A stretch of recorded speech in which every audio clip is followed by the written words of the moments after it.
바리새인들은 돈을 좋아하는 자들이라. 이 모든 것을 듣고 비웃거늘 예수께서 이르시되 너희는 사람 앞에서 스스로 옳다 하는 자들이나 너희 마음을 하나님께서 아시나니 사람 중에 높임을 받는 그것은 하나님 앞에 미움을 받는 것이니라. 율법과 선지자는 요한의 때까지요. 그 후부터는 하나님 나라의 복음이 전파되어 사람마다 그리로 침입하느니라. 그러나 율법의 한 획이 떨어짐보다 천지가 없어짐이 쉬우리라. 무릇 자기 아내를 버리고 다른 데 장가드는 자도 간음함이요. 무릇 버림당한 여자에게 장가드는 자도 간음함이니라. 한 부자가 있어 자색 옷과 고운 베옷을 입고 날마다 호화롭게 즐기더라. 그런데 나사로라 이름하는 한 거지가 헌데 투성이로 그의 대문 앞에 버려진 채 그 부자의 상에서 떨어진 것으로 배불리려 하매 심지어 개들이 와서 그 헌대를 핥더라. 이에 그 거지가 죽어 천사들에게 받들려 아브라함의 품에 들어가고 부자도 죽어 장사되매 그가 음부에서 고통 중에 눈을 들어 멀리 아브라함과 그의 품에 있는 나사로를 보고 불러 이르되 아버지 아브라함이여 나를 긍휼히 여기사 나사로를 보내어 그 손가락 끝에 물을 찍어 내 혀를 서늘하게 하소서. 내가 이 불꽃 가운데서 괴로워하나이다. 아브라함이 이르되 예 너는 살았을 때에 좋은 것을 받았고 나사로는 고난을 받았으니 이것을 기억하라. 이제 그는 여기서 위로를 받고 너는 괴로움을 받느니라. 그뿐 아니라 너희와 우리 사이에 큰 구렁텅이가 놓여 있어 여기서 너희에게 건너가고자 하되 갈 수 없고 거기서 우리에게 건너올 수도 없게 하였느니라. 이르되 그러면 아버지여 구하노니 나사로를 내 아버지의 집에 보내소서. 내 형제 5이 있으니 그들에게 증언하게 하여 그들로 이 고통받는 곳에 오지 않게 하소서. 아브라함이 이르되 그들에게 모세와 선지자들이 있으니 그들에게 들을지니라. 이르되 그렇지 아니하니이다. 아버지 아브라함이여 만일 죽은 자에게서 그들에게 가는 자가 있으면 회개하리이다. 이르되 모세와 선지자들에게 듣지 아니하면 비록 죽은 자 가운데서 살아나는 자가 있을지라도 권함을 받지 아니하리라 하였다 하시니라. 오늘 본문도 어제와 같이 재물이라는 주제로 계속 이어지고 있습니다. 예수님이 하나님과 재물을 겸하여 섬길 수 없다는 말씀을 하자 바리새인들은 예수님을 비웃었습니다. 그들은 돈을 좋아했던 자들이었기에 마음이 상당히 불편하였던 것입니다. 당시에 그들은 하나님으로부터 주어지는 복으로서 의인들이 받는 복으로 간주하였지만 실상은 돈을 좋아하는 자들이었습니다. 즉 온갖 율법 규정을 통해 자기를 의롭고 흠없는 사람으로 치장하여 경건한 척하면서 기득권자들과 잔치를 즐기고 돈과 명예를 추구하였던 자들이었던 것입니다. 예수님이 15절에서 지적하시는 것처럼 그들은 사람들 앞에서 스스로 옳다 하는 자들이나 하나님은 그들의 마음을 다 아신다고 말합니다. 율법의 형식에 집착해서 의로움을 드러내지만 재물을 추구하고 의인이 받는 복처럼 정당화시키는 가식적 행위에 불과하다는 것입니다. 예수님은 이처럼 사람 중에서 높임을 받는 것은 하나님 앞에서 미움을 받는 것이라고 지적합니다. 가증히 여기신다는 것입니다. 그들이 섬기고 사랑한 진짜 대상은 하나님이 아닌 돈이었기 때문입니다. 사람들 앞에서는 율법의 규정으로 자신을 의롭게 하고 돈에 대한 욕심을 감출 수 있었지만 이런 위선적인 신앙으로는 예수님을 통해 임하는 하나님 나라에는 결코 들어갈 수가 없습니다. 예수님은 율법의 형식이 아닌 정신을 회복하고 실현시키려 오신 분이시기 때문입니다. 그래서 16절에서 율법과 선지자는 요한의 때까지요, 그 후부터는 하나님 나라의 복음이 전파되어 사람마다 그리로 침입하느니라 라고 말씀합니다. 요한의 시대까지는 율법과 선지자가 주관하였지만 이제부터는 예수님이 하나님 나라의 복음을 전파하심으로 새로운 시대가 시작되었습니다. 이 새로운 시대는 율법의 본래 목적을 이루려고 하기 때문에 그런 얄팍한 껍데기 신앙으로 속임을 당하는 일은 있을 수가 없습니다.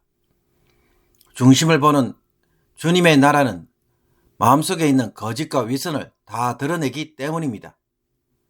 예수님은 그러나 율법의 한 획이 떨어짐보다 천지가 없어짐이 쉬우리라 라고 하시면서 하늘과 땅은 사라져도 율법은 한 획도 없어지지 않는다고 말씀합니다. 즉 율법을 온전케 하시는 일을 하시기에 예를 들어 이혼과 간음 문제에서 사람의 마음속에 있는 간음의 문제를 정확하게 지적하시므로 하나님 나라 안에서는 함부로 이혼을 하지 못하게 하시는 것입니다.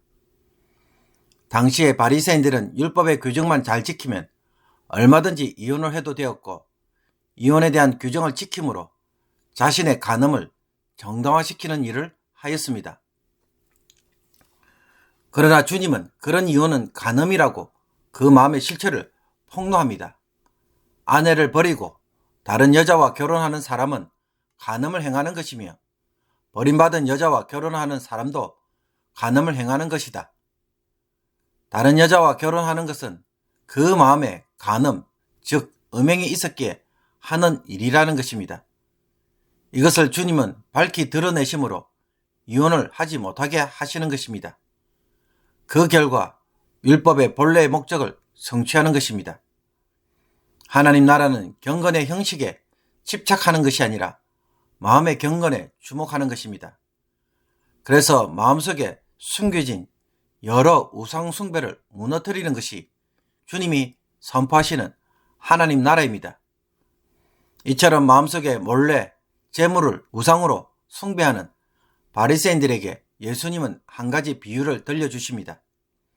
매일 호화롭게 살며 자색 옷과 고운 베옷을 입고 즐기던 한 부자가 있었습니다.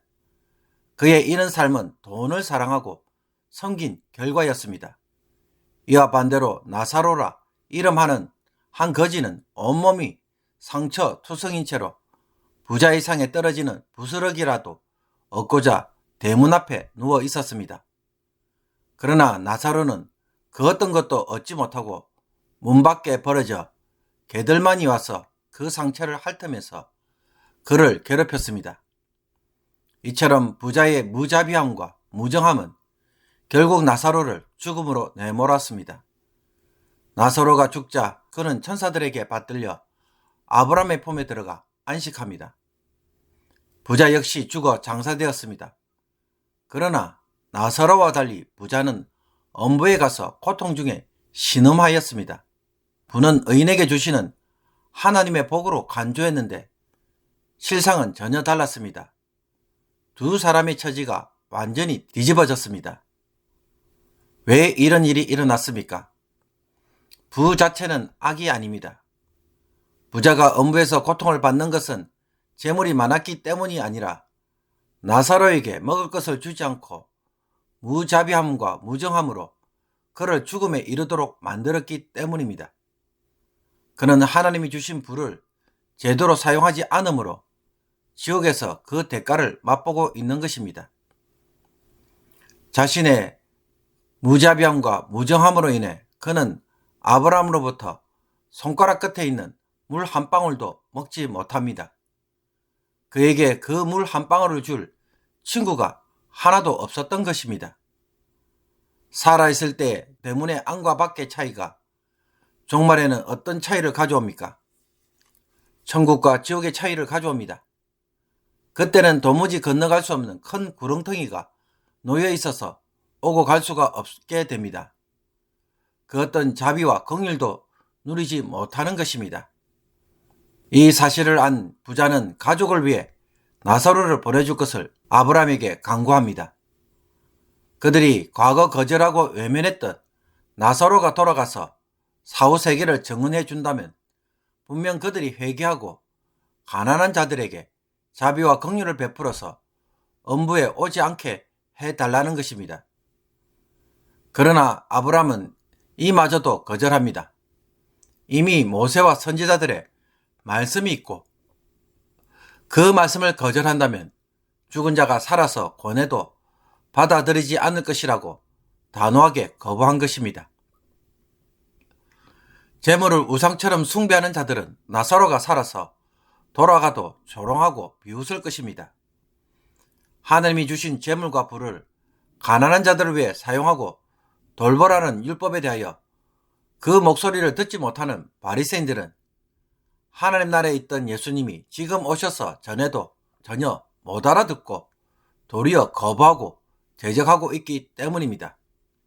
그래서 그들은 지금 예수님의 말씀을 듣고도 조롱하고 비웃는 것입니다. 예수님을 통해 임한 하나님 나라는 율법의 규정이나 형식을 지킨 것으로 의롭다고 간주해주는 나라가 아닙니다.